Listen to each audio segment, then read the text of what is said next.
días a todos. Ave María Purísima. Sin pecado concebida. Bien, si no vieron este capítulo lo podrán ver en nuestro canal de YouTube, Pater Nostrum. En esta segunda parte del capítulo 3 vamos a ver específicamente cuáles son las diferencias que hemos observado, bueno, que existieron y que existen entre la misa de siempre y la misa Novus, la misa nueva. Buenas, Cristóbal, aquí Catalina, mucho gusto. Recordar de nuevo también lo que acabas de decir, de que todo este programa, lo mismo que los otros que hemos grabado, los vamos a encontrar en el canal de YouTube de Pater Nostrum.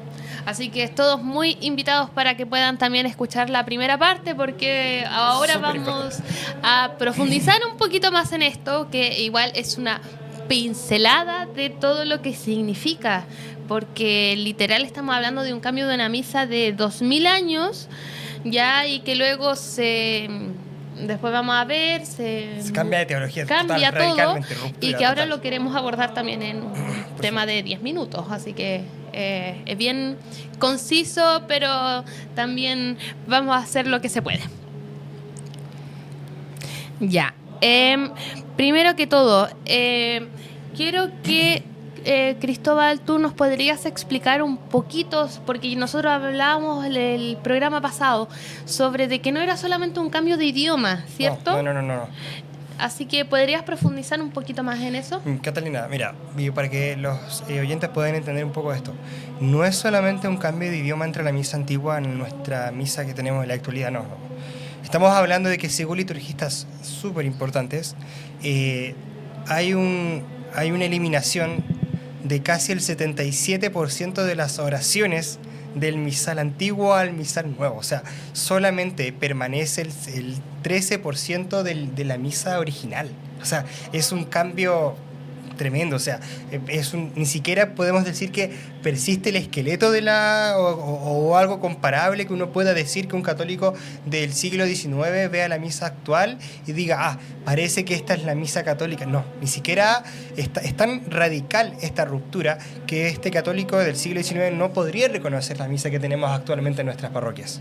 Literal, mutilaron la misa. O sea, no solamente mutilaron la misa, las partes de la misa, sino que acabaron con el calendario litúrgico, lo reformaron de forma total, o sea, que sacaron fiestas, recortaron por aquí y por allá, alteraron los sacramentos, palabras importantes de los propios sacramentos, de los 7 sacramentos, oraciones del libro del ritual, de la propia misa. O sea, una ruptura tremenda. Porque el programa pasado hablamos también de que hubo una infiltración masona, por supuesto, siendo masónica. De que también la masonería está condenada por la iglesia, pero 34 veces condenada la masonería. Paradójicamente, muchos también obispos, cardenales, masones, o sea, literalmente satánicos dentro de la iglesia, ¿ya? Y que también vemos de que alteraron todo esto que tú dices, los sacramentos, calendario litúrgico. Y hay una figura importantísima masona que es uno de los mayores artífices de esta ruptura entre la tradición y esta modernidad que entra de forma abrupta en la iglesia,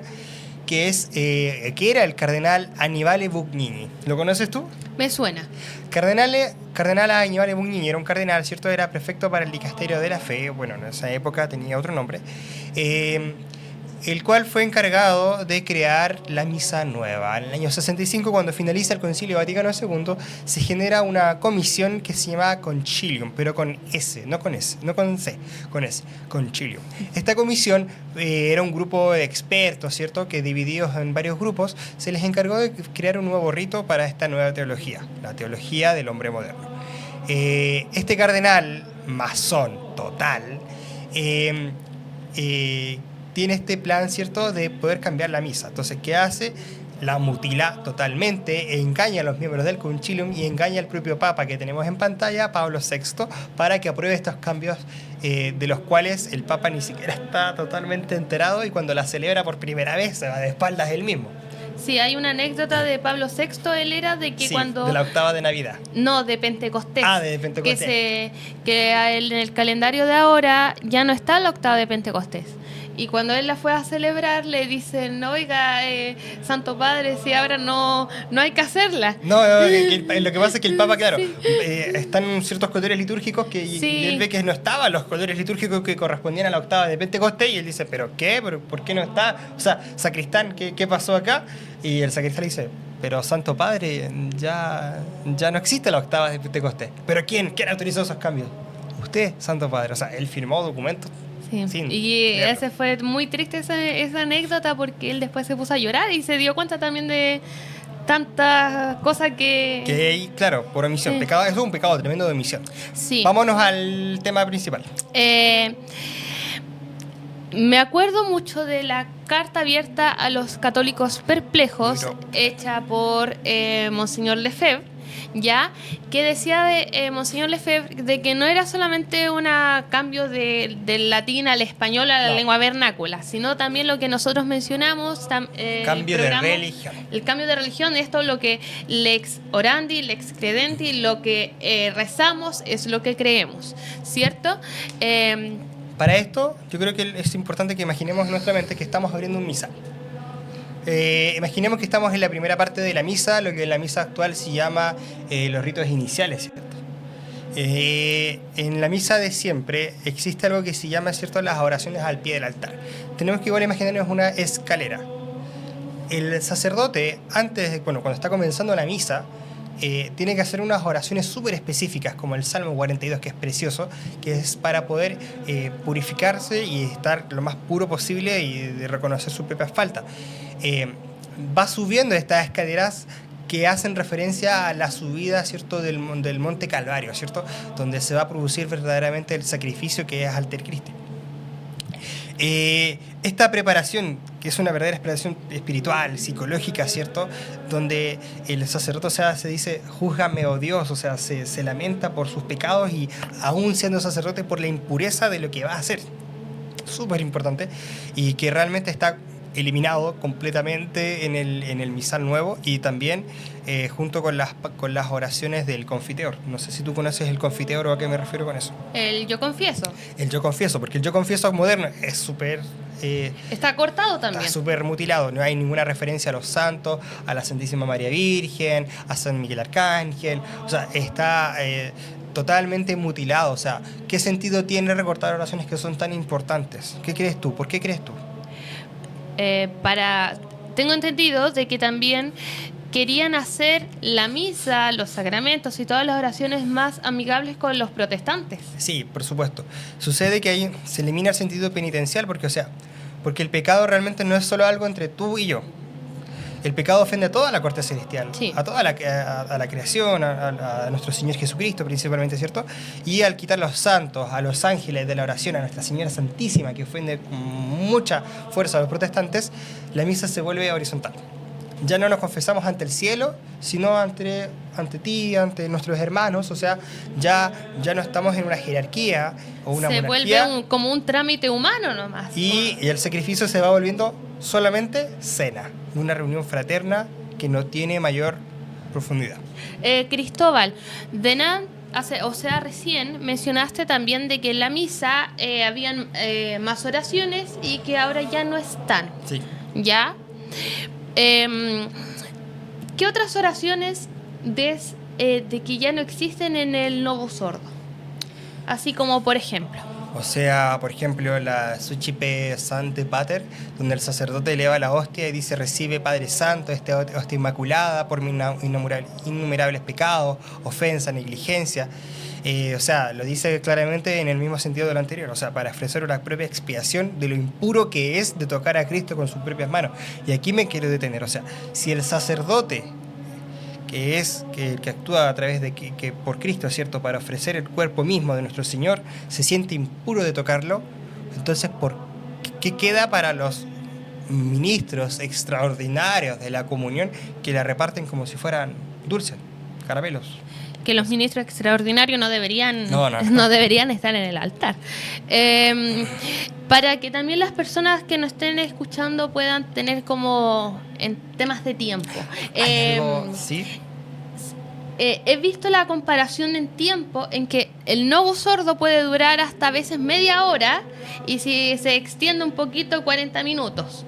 Pero en cambio el Vetus, para que también las personas entiendan todas estas oraciones que habían, dura entre 1 hora y media, 2 horas la misa. Sí, bueno, si es rezada puede durar 1 hora, pero si es cantada, porque en la misa de siempre hay esta diferencia súper relevante, que es que cuando la misa es cantada, puede durar 1 hora y media, 2 horas fácil, o sea, y uno realmente no sé si te ha pasado, lo siente como que si no fuera nada. Sí, el tema de por qué te digo esto, porque para que también las personas entiendan de que todas estas oraciones que hemos ido mencionando también enriquecen más la misa, y eso obviamente vemos que hay un tiempo más para la adoración. En cambio, en la misa de ahora rápido, es todo muy rápido, tengo que hacer mis cosas. Claro, es muy poquito. El mundo me llama a hacer algo que, claro, hay algo que igual es súper importante que se nos había olvidado mencionar, es qué es lo que pasa con el ofertorio. ¿Tú sabes lo que es el ofertorio? La parte que viene antes de la consagración. Ya. Es como un anticipo, ¿cierto?, del sacrificio de lo que va a ocurrir en la mesa, ¿cierto?, del altar. Sucede que en la misa moderna hasta en eso hay un cambio en el ofertorio. Ya no es el mismo ofertorio. Ya ni siquiera se le puede llamar ofertorio en la misa moderna. ¿Sabes por qué? Porque en el ofertorio de la misa tradicional siempre se habla de la víctima, de santo sacrificio, la víctima que se va a inmolar, el Cordero de Cristo que va a ser sacrificado por todos nosotros. Y primero que todo para adorar al mismo Señor. Pero en la misa nueva ya no existe la palabra sacrificio en ese apartado. ¿Por qué? Porque se habla de ¿qué? De los frutos del trabajo del hombre, que el hombre aquí, que allá, etc. Donde se pervierte los fines y de hecho se elimina a Dios y se reemplaza por la figura central que es el hombre. Es decir, un fin de Dios a algo antropocéntrico. Incluso hay como en algunos, porque tengo entendido que en el misal hay varias como opciones para que el sacerdote rece. Sí. Y hay algunas que es como que menciona el tema de la inmolación que el sacrificio, pero la que siempre se ocupa es como siempre la más breve. ¿Tú te refieres a las plegarias eucarísticas, eso? En general también. Mira, las plegarias eucarísticas son varias, la verdad, pero siempre se va a ocupar la 2 en la misa nueva.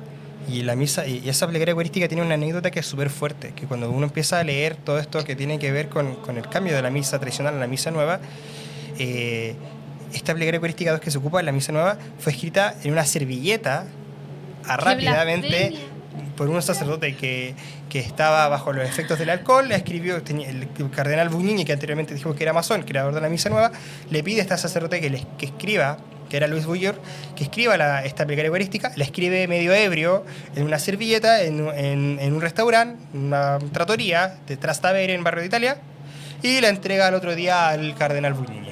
O sea, blasfemo total. Ese es el origen de varias de las oraciones de la misa nueva.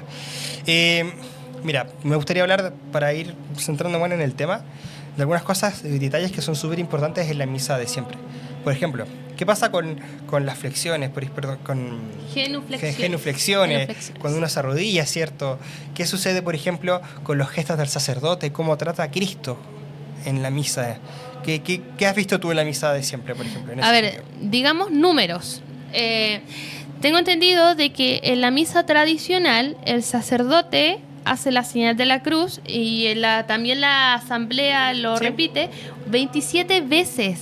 En cambio, en la de ahora, al inicio y al final uno se persigna. De hecho, en la misa de siempre tú escuchas Cristo, Jesucristo, Señor, Domine, te tienes que hacer Señor, o sea, es obligatorio. Lo mismo pasa, por ejemplo, que si hablas en el credo, por ejemplo, tienes que también arrodillarte. Sí. Y también se reza el credo niceo, constantinopolitano. Sí. Y también algo que me sorprende mucho es que después de la consagración el sacerdote está todo el rato así. Sí. No se, como con sus dedos, el índice y el pulgar tocaron a Cristo, ya no pueden tocar nada más. Y me sorprende de que en la misa de ahora también los mismos sacerdotes han perdido, bueno, también por la mala formación que han tenido, ese respeto. Después de la consagración se echan el alcohol gel, que es la paz para todo el mundo, y las partículas. Bueno, para llegar a ese punto yo creo que es súper necesario hablar, que es que en la misa de siempre, bueno, igual existe la nueva, que es el rito de purificación, que es previo a la consagración, donde el sacerdote obviamente tiene un lavado de manos. Si bien este lavado de manos existe en la misa nueva, es como súper rapidito, así, no sé, en la misa de siempre hay todo un rito específico y una dedicación temporaria bastante extensa para el lavado de manos, la purificación, unas oraciones específicas y desde que se lava las manos, ¿cierto? Y se las purifica y después toma la hostia, queda con las manos así, como tú mismo dijiste. Y todos los cambios de páginas del misal, del libro del ritual, de lo que sea, ¿cierto? Lo tiene que hacer con estos dedos. Ya no puede tocar absolutamente nada con el pulgar y el índice, nada, hasta después de la segunda purificación, ¿cierto? Después ya de haber entregado la comunión. O sea, es tremendo.